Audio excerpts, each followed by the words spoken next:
Bom, para encerrando aí esse pedaço da primeira semana, falar um pouquinho aqui das topologias de rede, né? Existem maneiras como você estrutura a sua rede fisicamente, né?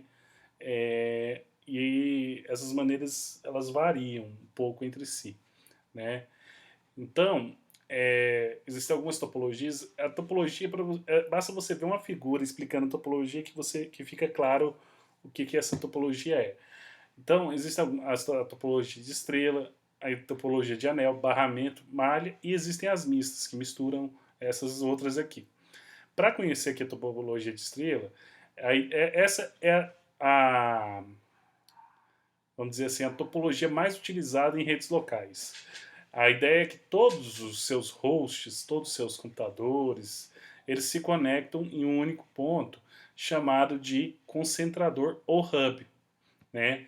Então, se você tem na sua casa, por exemplo, uma internet que chega todo mundo num ponto só, esse ponto ele é um hub. Geralmente, às vezes, ele tem esse hub é um pouco mais sofisticado hoje, atualmente, e já incorpora até um roteador dentro dele. É um equipamento específico e todos se conectam a ele. Se esses computadores estiverem, vamos dizer assim, dispostos na forma de um círculo, e as conexões diretas, essa figura se parece bastante com uma estrela, por isso que chama a topologia em estrela. Essa topologia ela tem uma vantagem que, por exemplo, se esse link, só esse link aqui, esse cabo, por exemplo, for rompido, né, os outros computadores conseguem conversar entre si, só esse computador que fica fora da rede. Só que, como eles se conectam a um ponto, se esse cara aqui, o concentrador, cair, aí é derrubada toda a rede. Então tem que tomar um pouco de cuidado com relação a esse tipo de rede. Mas ela é uma rede simples, até barata de ser feito, né? Você consegue trabalhar bem com ela, né? E ela é bastante utilizada. Uma outra topologia é a topologia em anel, onde os dispositivos eles se conectam uns aos outros e é fechado uma segunda conexão com, na verdade, cada dispositivo, vamos dizer assim, ele tem pelo menos duas conexões, uma de entrada e uma de saída, e isso é fechado na forma de uma malha, formando uma espécie de anel, né? Qual que é a vantagem dessa conexão? Se, por exemplo, esse computador quer conversar com esse, provavelmente ele vai usar esse link aqui, que é o mais curto. Só que se esse link cair, o que acontece é que ele tem um segundo caminho, que é a volta. Né? É um caminho mais longo, por exemplo, pode gerar um atraso maior, mas é um caminho que é interessante. É muito comum, eu já vi lugares assim onde você tem vários prédios e você quer fazer uma conexão, geralmente de fibra, entre esses vários prédios, o pessoal fazer esse tipo de topologia para ter vamos dizer assim, um segundo caminho, né? Se você tem uma série de prédios mais ou menos centralizados, né? É muito comum fazer esse tipo de topologia de anel. O terceiro tipo é a topologia de barramento. Isso aqui é igualzinho à ideia dos barramentos que a gente viu lá em arquitetura de computadores, né? Então você tem um elemento central que é o barramento, que é a conexão compartilhada para todo mundo, né? E todos os dispositivos se conectam a esse barramento, né? Isso daqui é muito usado em indústria, principalmente para controlar equipamento industrial. Tem algumas redes industriais que trabalham com essa ideia de barramento, né? O grande problema é que se esse barramento também cair, você derruba todo mundo aqui, né? Então, você tem esse canal de comunicação compartilhado, né?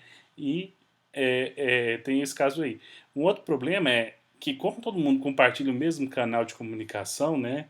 O que acaba acontecendo muitas vezes é que que um componente, quando está falando com o outro, os outros dispositivos não podem comunicar entre eles, porque só pode ter uma voz dentro do barramento. Então, esse tipo de conexão aqui, ela só pode geralmente ela é feita quando você tem uma velocidade um pouco menor.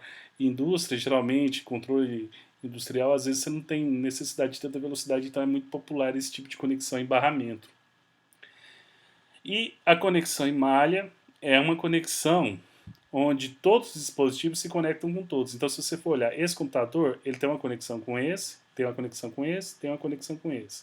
Esse computador tem uma conexão com esse, e assim por diante. Isso daqui, cabeado praticamente não se é utilizado, né? Porque pela quantidade de cabos, o que você tem aí para fazer, isso fica muito complicado, né?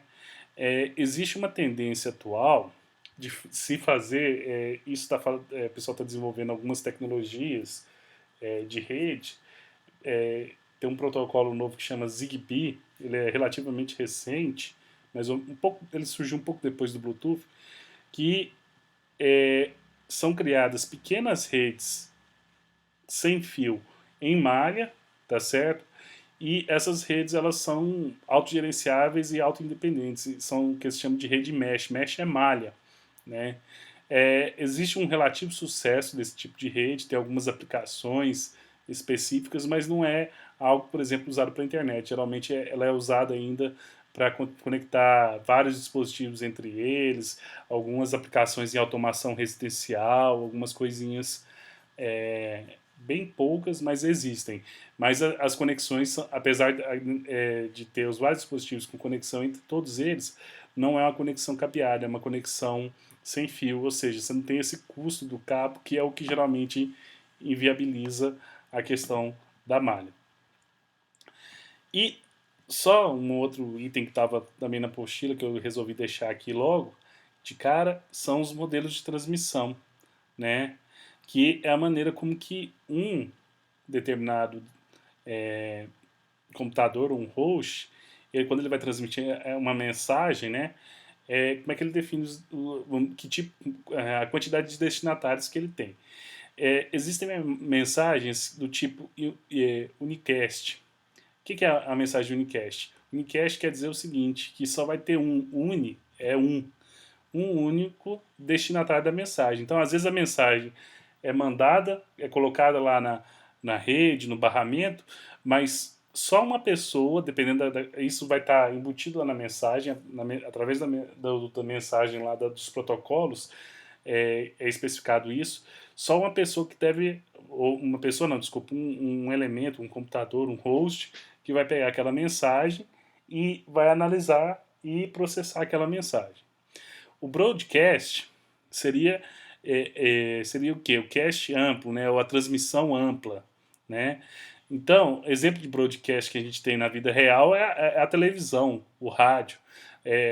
A televisão, por exemplo, se pegar a televisão pública, né?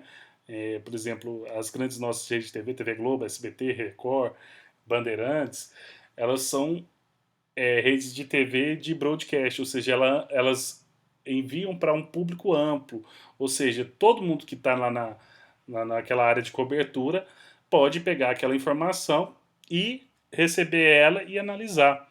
A mesma coisa na rede, tem determinadas mensagens que são mensagens de broadcast, que são mensagens para todo mundo, geralmente são mensagens de controle na rede, né? A gente vai estudar um pouquinho disso aí para frente. Então, todos os elementos da rede, quando uma mensagem de broadcast, algum elemento envia uma mensagem de broadcast, todos os elementos da rede têm que receber devem pegar aquela mensagem e processar aquela mensagem. E o multicast seria o meio termo, né? Então, não é só um, mas também não são todos. Então, por exemplo, se eu tenho uma rede com 10 elementos e eu mando uma mensagem para 3 ao mesmo tempo, isso é uma mensagem multicast, né? Então, basicamente é isso que a gente tem aí para a primeira semana, né? Eu espero que vocês tenham gostado e a gente segue isso no nosso próximo vídeo depois. Então, até semana que vem.